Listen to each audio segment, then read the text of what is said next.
this ark that's near the city of Kherson. The one near the Crimean Peninsula. Okay. So that ark, the big one that you gave me the coordinates to, that's buried under the Olenski Sands National Park, and it's a desert. It's the only natural sand desert in Ukraine, and it's kind of always been a mystery to the scientific community how that area became a desert. And the explanation is that it was overgrazing by sheep, which sounds ridiculous, but nevertheless that's the official explanation. So why would the land directly above this buried space ark be a desert?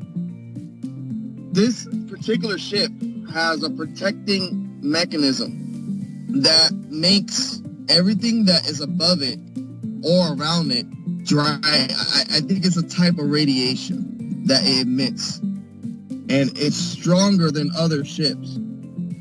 It's way stronger. There's an ark in Brazil. I don't know if I gave you a coordinate over there in Cardos Novas. Is by Goiânia. You can see that it's like a plateau looking thing, but it's still green, but it's turning to like a desert area similar to Oleski Park. But now is even activating more, and in this arc, it was actually activated, one of the first ones that were activated, but nobody haven't noticed it. The military noticed because they go there for training sometimes.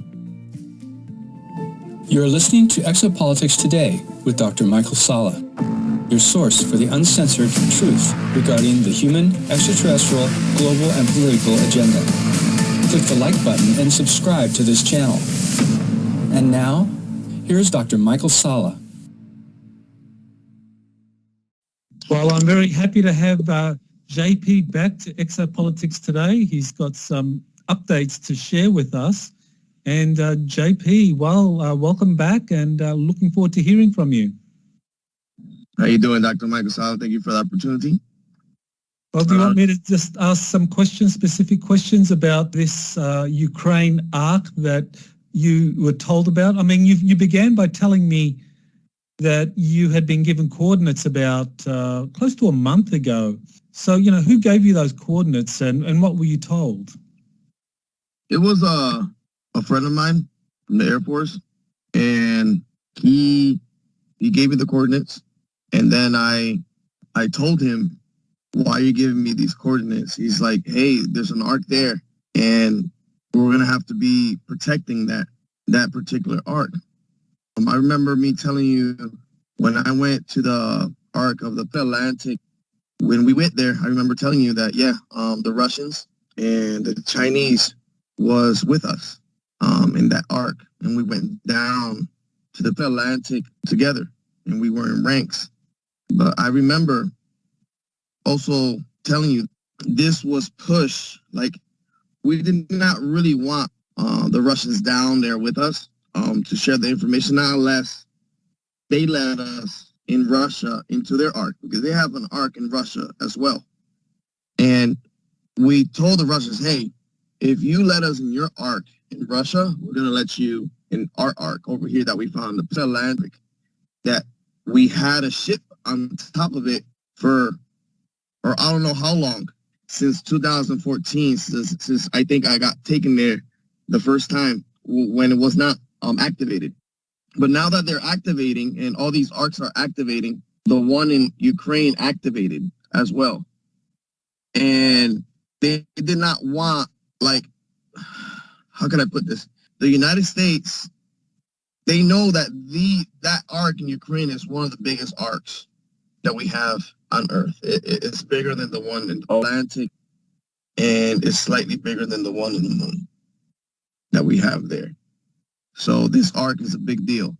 It has one of the biggest libraries of biological life forms that we had in Earth history. And this library that they say that this ark has is a huge room with capsules of all kind of seeds of plants and plant life. It's not like biological, like it's not like mammal or no, it's only plant life. But these plant life, they have properties that can help humanity a lot in different ways. So it has a big library of seeds it was in these capsules in this particular ark in Ukraine. And I think the ark that they found in Russia, it also has a type of library, but that library is a library of some sort of technology that the Russians, they don't want to share with us yet until they took it over the Ukrainian ark. And right now they're doing research without the Americans or the Chinese, and they're doing their research on their own right now.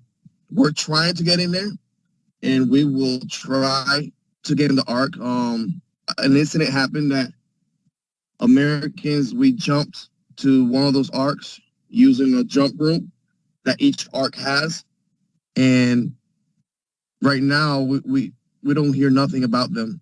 We don't know if they're hostage or they're working together, but right now we don't know what's going to happen to them. So just to clarify, I just wanted to be clear. So the ark that you travel to in the Atlantic Ocean, that one is filled with writings, hieroglyphic writings, cultural remnants, and you talked about it having a portal, and there's the other arks have similar portals where you can travel point to point instantaneously. The ark in Russia is filled with ancient technologies. The ark in Ukraine is filled with biology, plant life, and so forth. So did you hear this like from your Air Force colleague that was also, I guess, part of these missions, or did you hear this from the mission briefings? Because you said that you've attended mission briefings. Yeah, more like the mission briefings. They were talking when we were in Atlantic, that arc over there. They were talking about all these different arcs, and I told you and I gave you the coordinates, and our next step was we were going to go to the Ukrainian arc, to that coordinates that I gave you a month ago before all this happened. And we kind of knew because the arc in the Atlantic, it was pushed, like, how can I say this? Like, they're not blackmailing, but the Russians, they brung their ships, like they surrounded us, and they wanted the Russians to go down to this Atlantic arc to see what they can find. But there's an area that was closed out that the Russians did not go to that is really, really also filled with technology on the Atlantic arc that is similar to the Ukrainian arc. So there's an area also in the Ukrainian arc, but I don't think they can get access. They're going into the arc without permission, without the access. Like, they're pushing their way in the arc. And what we don't want to happen is that they destroy while they push in, and not having the access that they really have, that they will destroy some historical finds that we could find. When you push your way in and you use bombs to push your way in, or door bombs, or like those square little bombs, like to push your way in to keep going deeper, you're destroying what is the craft itself. Because once you destroy certain parts of crafts, it keeps shutting off. I don't know if you understand what I'm trying to say, but it shuts off by sections if you destroy certain parts of the craft. And right now, on the Ukrainian craft, there's an area that is becoming dark. It's not becoming warm no more. So what's happening, I think they're forcing their way in the Ukrainian arc, and they're shutting down certain sections of it because they're being forced in there. So I think it's a defense mechanism of the arc to shut down and to stop giving the heat and stop turning on. And what we're scared of, that if we lose that arc and it shuts down, we're not going to have the information to connect to the other arcs That's what we've been doing. We've been connecting arcs to arcs, and we've been having information connecting arcs to arcs about the past and about different solar systems and all that, where these arcs have been. And So if these this arc, yeah. So I was just going to say, so these ARCs are kind of like part of an integrated network sharing information, which would be for the benefit of humanity if we began cooperating. But what you're saying is that the ARC in Ukraine, because the Russians have intervened militarily and have taken over the area, and they're using explosives or they're using kind of kinetic means to get access to this ARC, that's leading to it shutting down, and of course that impacts the entire network. Well, in Ukraine, there's actually two arcs. There's one that I gave the coordinate, but the other one is smaller. It's way smaller from that one. It's like probably a quarter the size of the coordinates I gave you.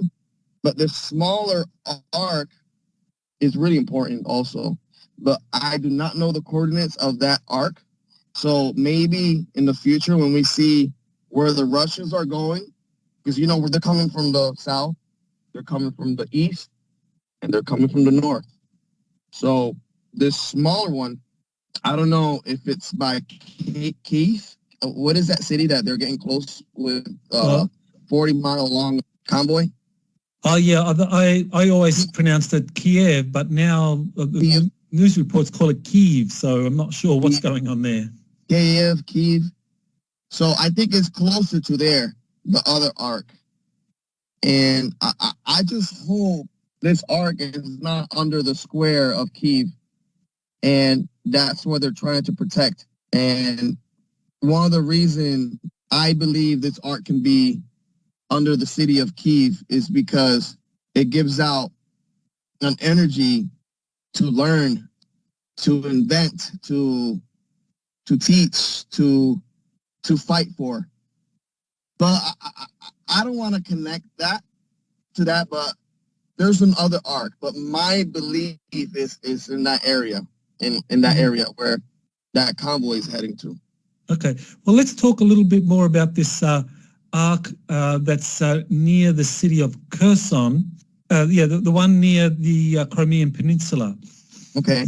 So that arc, the big one that you gave me the coordinates to, that's buried under the Olenchky Sands National Park, and it's a desert. It's the only natural sand desert in Ukraine, and it's kind of always been a mystery to the scientific community how that area became a desert. And you know, the explanation is that while it was overgrazing by sheep, which sounds ridiculous, but nevertheless that's the official explanation. So you know, why would the land directly above this buried space arc be a desert? This particular ship has a protecting mechanism that makes everything that is above it or around it dry. I think it's a type of radiation that it emits, and it's stronger than other ships. It's way stronger. There's an arc in Brazil. I don't know if I gave you a coordinate. Over there in Cardas Novas is by Goiânia. You can see that it's like a plateau looking thing, but it's still green, but it's turning to like a desert area similar to Oleshki Park. But now is even activating more. And in this arc, it was actually activated, one of the first ones that were activated, but nobody haven't noticed it. The military noticed because they go there for training sometimes. And they knew about this arc. Similar to the arc of the Atlantic. We knew an arc was there, but we did not know it was activated. So people knew there was an arc there. There was something there. There was something there. When they figure out that arc was there first, I think that's when they tried to get, because Crimea was one of the first places they invaded and they got. So they tried before to get this arc, but it was not activated. So once it activated, that's what triggered, wow, this arc is we knew that we had to go a little bit more farther north to get this arc. let's get this Ark. So once the Russians brought the information back, I guess, to the Kremlin or somebody over there about what they found in the Atlantic and what they saw about the jump rooms and all that, that's when they decided to push in. And I guess to not make it obvious, they're pushing from the north, they're pushing from the east, and they're pushing from the south to not make it as obvious. But as you know, the most land they got is from the south, going up to Crimea and more of that area where the Black Sea is. But the activation is caused by a type of radiation, and the reason the desert is like that is because of the radiation that it gives out. Yeah, that is very fascinating. People have tried to explain why this is a natural sand desert in Ukraine, but there it is. It's directly over an arc. And looking at the geography of it, when you see it on the Google Maps, it's a circular area. I think it's around 40 kilometers square. So it's only about 7 miles wide or in diameter. So yeah, it looks like there's some kind of circular object, or there could be a circular object buried underneath it. And if it's emitting some kind of energy, then things don't grow. That reminds me of the the crop circles, that when the crop circles are created, they also emitted an energy, and people that go into the area of the crop circles kind of get sick, or they can get sick. So it sounds like this is what's happening there under Oleshki Sands with this arc that's now activating. But there is micro habitats. That's what's interesting. That is really rare. These micro habitats, they're scattered around on these sand dunes, and they live. They exist, and these micro habitats are really rare in that particular area. Like, it's really rare. And they actually build forests. They actually planted forests for it to not keep spreading, because it was even getting bigger. But the Ukrainian government, they started building forests around it, and it stayed like that. It stayed that particular shape. It's kind of interesting. Yeah, well, what really gives credibility to what you're saying is that, the fact now is that Kherson, the city and the administrative area, they call it Oblast, the Kherson Oblast, which includes this Oleshki Sands National Park, that was the first city captured by the Russian army in this incursion. So you have to ask yourself, well, why was that city given priority? Why not another city?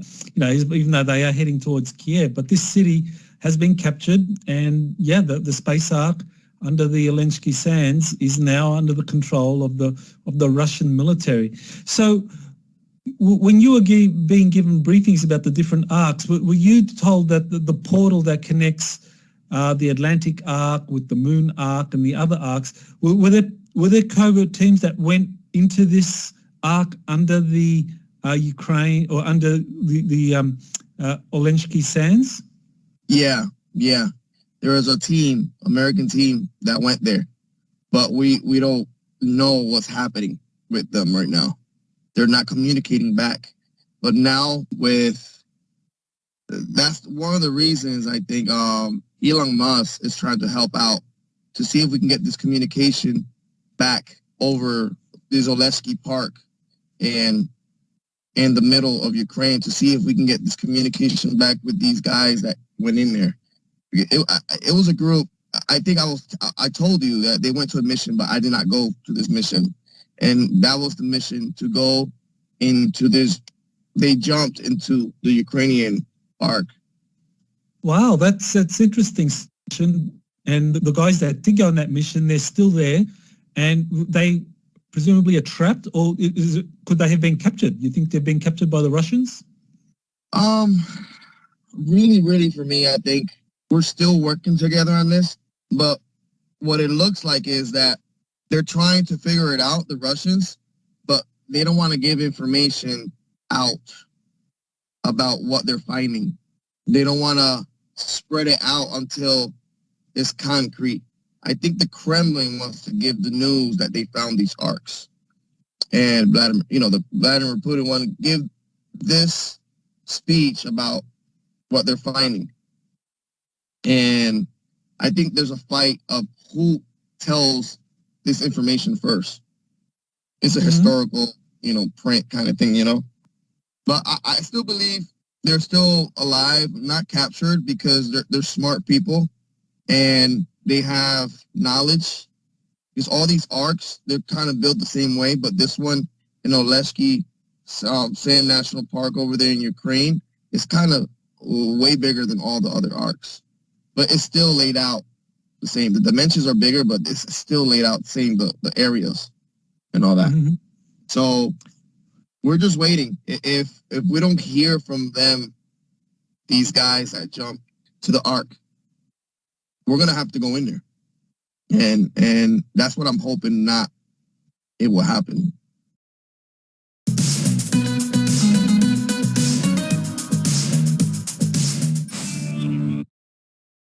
Okay, so you're saying that would actually be grounds for an American incursion into Ukraine? Would the Americans kind of come in through that portal, or are we talking kind of kinetic action to intervene militarily in that area of Kherson? Right now, they're trying to push a no-fly zone. Mm-hmm. If they push a no-fly zone, that's when we can do probably other type of jumps or something like that to go in there and to see what's happening. But right now, they're not giving the green light to go into the Ark of Ukraine right now. They have control, and they're not letting the Americans or the Chinese to go into this Ark. And we really, really wanted to know the connection of all these other Arks and why this big Ark is so important. That's fascinating. Now, you say that SpaceX is involved and that the real reason for SpaceX offering its communication satellites to the Ukraine is maybe not so much to assist with their downed communications, but more to help locate these missing American covert team that's operating under the ground there in Kherson, in the Olenshky Sands Ark. Mm-hmm. So, I mean, that raises the question, well, is there something about the Starlink satellites where it is the communication system it creates enables you to kind of communicate in areas where normally, say, normal EMF wouldn't get through? Yeah, it penetrates deeper into the ground. The technology that it has is different. It is really technology that they also use in Ganymede, and in the moon. They also use this type of technology around Jupiter. So I won't be surprised if we're using ones that we use, the type of ones that we use around Jupiter, that they got transferred over here. And after a couple of them got destroyed from when they first started separating. So essentially this Starlink satellite system that Elon Musk has set up, it's using some new technology that's, like you say, is used for these covert missions to the moon, to Ganymede and deep space, where it's able to penetrate deep underground. So that raises the question, is this really a quantum communication system using quantum entanglement, quantum teleportation, where light photons are what are transferred, and that's what creates the communication, whereas EMF is blocked by Faraday cages and all of that, so it's not useful. It's a type of quantum communication also that the Chinese have developed, but they never deployed theirs. But Elon Musk deployed it before them. But yeah, it's a kind of quantum entanglement communication type of communication. That's fascinating. So is that why someone tried to take down the Starlink satellites? The 40 seem to have been shot down, or they crashed. You think it might have been because someone is not happy, the deep state is not happy that this quantum communication system is being created for Starlink? There was decoys that they're made and pushed out just in case something like that happened. So there was decoys, satellites that were not satellites, that also was deployed just in case. So when these satellites move in position, they I guess they moved the decoys before moving the real satellites into position to see what would happen. And they knew that once they moved the decoy closer, they got destroyed. So the original satellites are still there. So it's kind of cool and smart what Elon Musk did by doing these decoys of satellites to see if they would get destroyed or not. So he thought ahead by doing that. Do you have much more time? I mean, how much more can we go for? We can go a couple more minutes. Okay, so I want to finish off then by, well, what do you think your next mission is going to be? Have you been given any heads up as to your next mission to an Ark? Right now, I don't know if it's going to be a mission. Right now, we're just concentrating on what's happening over there in Ukraine. So everything is at a pause right now. So I haven't been told nothing. So we just wait what the President of the United States decision, as Commander-in-Chief, what he does was his decisions. And we just have to follow everything that he says and tells us to do. For now, everything is at a pause because of the situation that's happening now. Do you still think that at some point these space arks are going to start floating into the air and they're going to be seen? And do you think this Ukraine ark is going to be one of those? I think it's going to be a moment in time, yes, that these arks are going to fly up and everybody's going to see them. Yes. And the US military is, and I guess maybe Space Command, is ready for this, or they're anticipating this. Mm-hmm. I mean, you've been told this in the briefings, that this is likely to happen? It might happen, but before that, the ships that are in the vicinity of Jupiter, they're going to get closer. And those ships are going to get closer before these arcs come up. So when you say these ships, you're talking about this fleet that came in, that Elena Danan's called them the Intergalactic Confederation, that is being tracked by Space Command, and they're going to start coming towards the Earth soon, and then things are going to start activating, floating, and then, wow, that's going to be an amazing experience for the whole planet. It's going to be like a shocking thing like Independence Day. It's going to be crazy, but nothing is going to come out and try to destroy us. It's going to be the opposite. So they always painted a narrative that aliens are bad and all that, but it's going to be different. And also, the arc on the moon is getting in deeper into the moon. We don't know why, but it is activating, but it's getting pushed in to the moon. So this is something that is not anything to be feared. We can expect, as these arcs activate and start flying, and as this intergalactic confederation or this fleet of these advanced ETs get here, it's going to be much more of a kind of peaceful, almost like an awakening thing for the entire planet. Yeah, it is. Well, thank you, JP. That's incredible information. Thank you for all your service to the country, and I hope to hear from you in the future. Appreciate it, Dr. Michael E. Sala. Thank you for the opportunity. And for those, like I always say, that have this type of information, please come out and don't be scared. You could be anonymous and just come out and give out the information, because everybody needs to know what's happening. Thank you, JP. To learn more about Ukraine and what's coming in 2022 and beyond, I recommend my February 26 webinar, which is now available on Vimeo.